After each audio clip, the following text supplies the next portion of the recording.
die Einheit Allahs des Erhabenen. Kapitel 2 Al-Baqarah, Verse 116 bis 117. Sie sagen, Allah hat sich einen Sohn genommen. Gepriesen sei er. Ihm gehört vielmehr, was in den Himmeln und auf der Erde ist. Ihm sind alle ergeben. Er ist der Schöpfer der Himmel und der Erde. Wenn er eine Sache beschließt, sagt er nur, sei, und sie ist.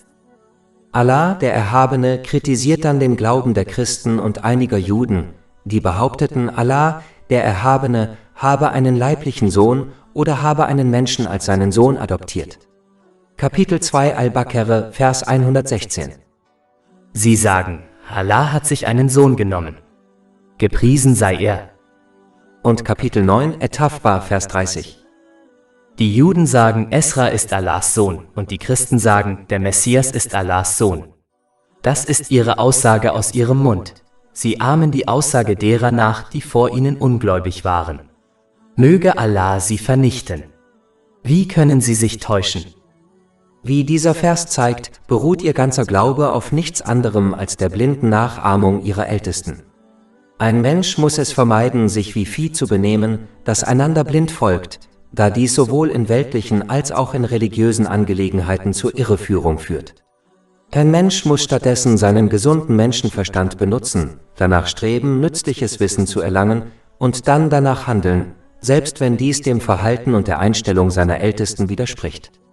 Der Islam hat klargestellt, dass Muslime ihren Glauben und ihre Handlungen in jedem Aspekt ihres Lebens, insbesondere in religiösen Angelegenheiten, auf solide Beweise stützen müssen. Dies ist einer der Hauptunterschiede zwischen dem Islam und allen anderen Religionen und Lebensweisen. Der Islam fordert die Menschen auf, ihren gesunden Menschenverstand zu benutzen und ihre Entscheidungen auf solide Beweise zu stützen, anstatt andere blind nachzuahmen. Kapitel 12 Yusuf, Vers 108. Sprich, dies ist mein Weg. Ich lade mit Einsicht zu Allah ein, ich und diejenigen, die mir folgen. Und Kapitel 34 Saba, Vers 46. Sprich, ich rate euch nur zu einem, steht für Allah, sucht die Wahrheit zu zweit und einzeln und denkt dann nach. Die Gründe für die Verbreitung des falschen Glaubens über den heiligen Propheten Isa, Friede sei mit ihm, waren seine wundersame Geburt, die Wunder, die er vollbrachte, und seine Himmelfahrt zu Lebzeiten.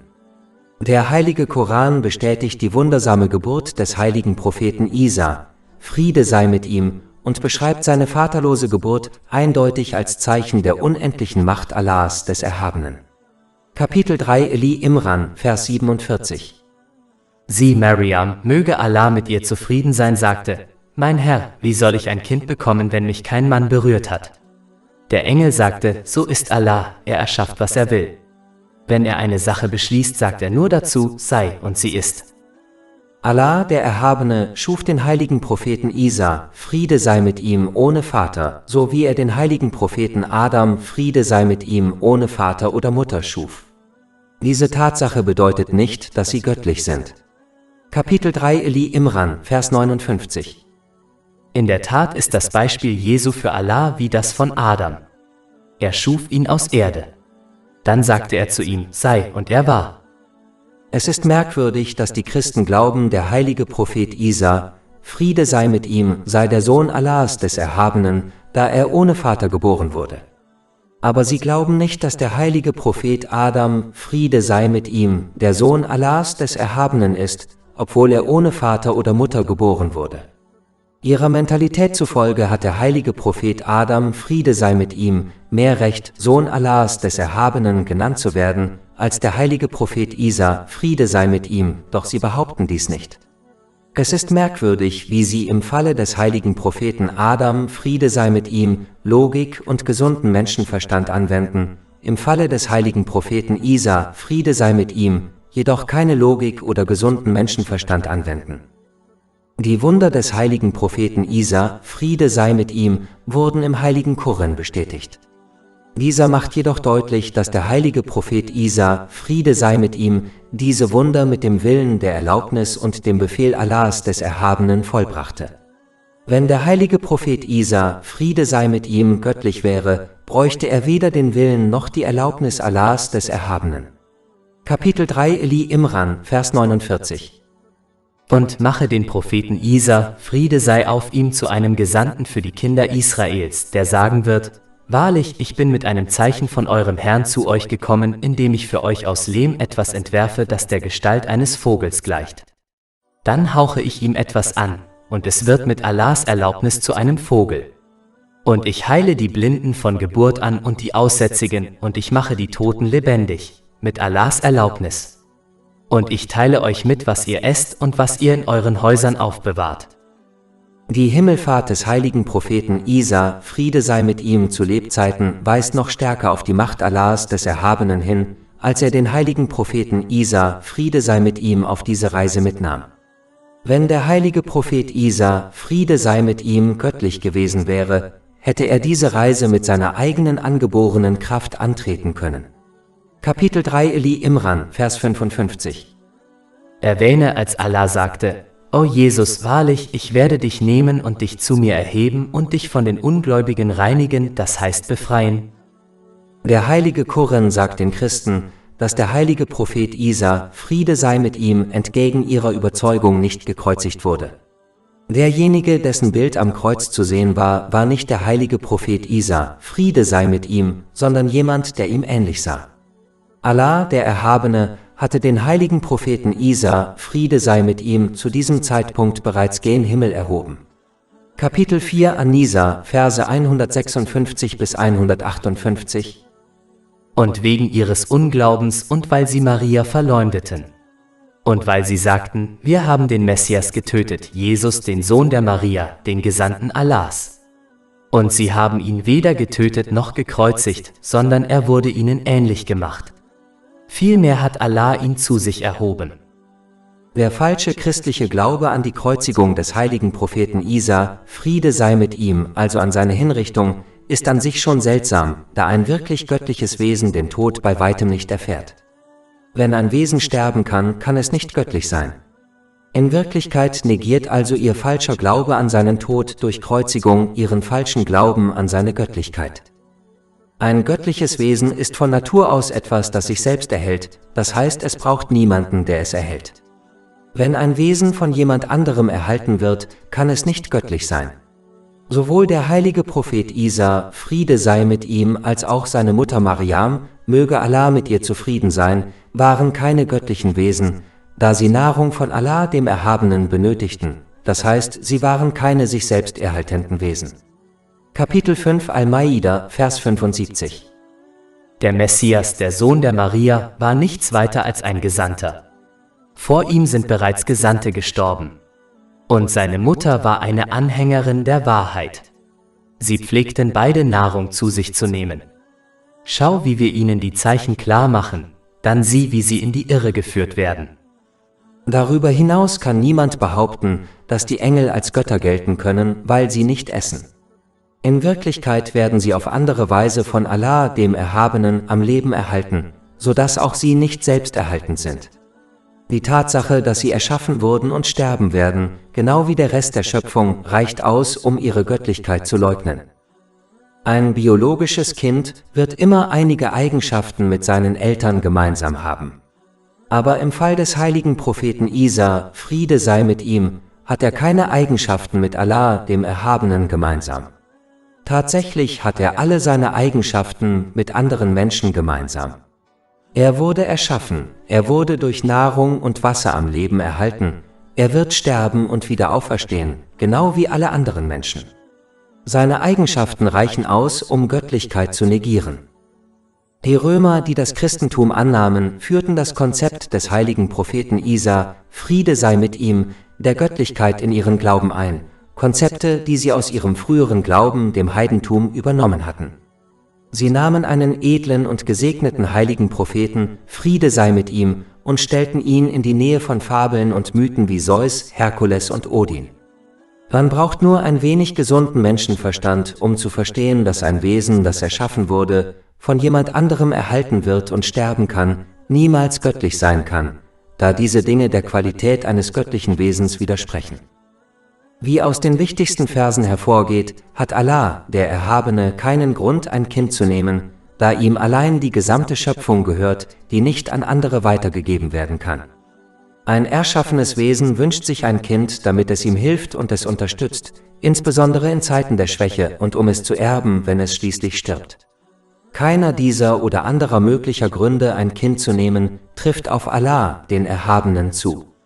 Kapitel 2 Al-Baqarah, Verse 116 bis 117. Sie sagen, Allah hat sich einen Sohn genommen. Gepriesen sei er. Ihm gehört vielmehr, was in den Himmeln und auf der Erde ist. Alle sind ihm ergeben. Schöpfer der Himmel und der Erde. Wenn er eine Sache beschließt, sagt er nur dazu, sei, und sie ist. Wer über Himmel und Erde und ihre Erbauung nachdenkt, wird die Einheit Allahs, des Erhabenen, klar erkennen. Wenn ein einfaches Gebäude ohne einen Erbauer nicht richtig errichtet werden kann, wie können dann die perfekten Systeme in Himmel und Erde, wie der Wasserkreislauf, die perfekte Dichte der Ozeane und Meere, die perfekte Dichte der Erde, der perfekte Abstand der Sonne von der Erde und die perfekte Höhe des Landes ohne einen Schöpfer errichtet werden? Darüber hinaus würde es zu völligem Chaos in der Schöpfung führen, wenn es mehrere Götter gäbe, da jeder Gott etwas anderes wünschen würde. Kapitel 21 Al-Anbiya, Vers 22. Gäbe es in ihnen, also in den Himmeln und auf der Erde, Götter außer Allah, wären sie beide zugrunde gegangen. Daher genügt, wie die wichtigsten hier besprochenen Verse zeigen, ein kurzes Nachdenken über die Erschaffung des Himmels und der Erde, um die Göttlichkeit aller außer Allah, dem Erhabenen, zu leugnen. Allah, der Erhabene, allein hat die Schöpfung erschaffen, einschließlich des heiligen Propheten Isa, Friede sei mit ihm. Allah, der Erhabene, erhält die Schöpfung, bestimmt den Tod für sie und wird sie wieder auferstehen lassen, um über ihre Taten zu richten, und das alles durch einen einzigen Befehl: Sei und es ist. Abschließend zeigen die Hauptverse, wie und warum die Eigenschaften der Vollkommenheit nur Allah, dem Erhabenen, eigen sind. Erstens gehört alles, was in den Himmeln und auf der Erde existiert, allein Allah, dem Erhabenen. Zweitens ist ihm auch alles untergeordnet, ob gewollt oder gewollt, das heißt, nichts kann seine Autorität oder Kontrolle in Frage stellen. Drittens ist er der Schöpfer und Erhalter der Himmel und der Erde. Viertens ist seine Schöpfungskraft so gewaltig, dass er keine Instrumente oder Helfer braucht. Er befiehlt nur etwas und es geschieht. Diese 4 Eigenschaften findet man bei niemandem außer Allah, dem Erhabenen. Wenn er Nachkommen hätte, würden diese zumindest eine dieser Eigenschaften mit ihm teilen, aber kein Geschöpf kann oder wird jemals eine davon besitzen. Tatsächlich glaubten sogar diejenigen, die ihm Nachkommen zuschrieben, an diese Wahrheit. Daher widerspricht ihr eigener Glaube ihrer Behauptung, dass er Nachkommen habe. Kapitel 2 Al-Baqarah, Verse 116 bis 117. Vielmehr gehört ihm, was in den Himmeln und auf der Erde ist. Alle sind ihm ergeben. Schöpfer der Himmel und der Erde. Wenn er eine Sache beschließt, sagt er nur dazu, sei, und sie ist. Generell erinnern diese Verse die Muslime daran, dass Allah, der Erhabene, allein die gesamte Schöpfung erschaffen hat. Er hält und kontrolliert, da sich niemand seinen Geboten entziehen kann und sie sich ihnen daher unterwerfen, ob sie wollen oder nicht, und deshalb nur ihm allein gehorcht werden muss. Es ist töricht zu glauben, dass man Seelenfrieden und Erfolg in beiden Welten erreichen kann, während man Allah, dem Erhabenen, dem Schöpfer und Kontrollierenden aller Dinge, einschließlich der Wohnstätte des Seelenfriedens, des spirituellen Herzens, nicht gehorcht. Wenn man diese Realität verwirklicht, wird man ihm aufrichtig gehorchen, was bedeutet, dass man die Segnungen, die einem gewährt wurden, auf eine Weise nutzt, die ihm gefällt, wie es im heiligen Koran und den Überlieferungen des heiligen Propheten Muhammad, Friede und Segen seien auf ihm, dargelegt ist. Dies führt zu Seelenfrieden und Erfolg in beiden Welten. Kapitel 16 An-Nahl, Vers 97. Wer Gutes tut, sei es Mann oder Frau, während er gläubig ist, dem werden wir gewiss ein gutes Leben verhelfen, und wir werden ihnen gewiss ihren Lohn im Jenseits entsprechend dem Besten geben, was sie zu tun pflegten. Wer es jedoch versäumt, diese Realität zu verwirklichen, wird Allah, dem Erhabenen, ungehorsam sein, indem er die ihm gewährten Segnungen missbraucht. Dies führt zu Stress, Ärger und Schwierigkeiten in beiden Welten, selbst wenn einem die ganze Welt gehört, da man der Kontrolle und Macht Allahs, des Erhabenen, nicht entkommen kann. Kapitel 20 Taha, Verse 124 bis 126. Und wer sich von meiner Erinnerung abwendet, dem wird ein bedrückendes Leben bevorstehen, und wir werden ihn am Tag der Auferstehung blind wieder auferstehen lassen. Er wird sagen, mein Herr, warum hast du mich blind wieder auferstehen lassen, wo ich doch sehend war? Er wird sagen, so kamen unsere Zeichen zu euch und ihr vergaßt sie, und so werdet auch ihr heute vergessen sein. Über 400 kostenlose E-Books, Hörbücher, Infografiken, Podcasts und Blogs auf unserer Website verfügbar: www.shakepot.com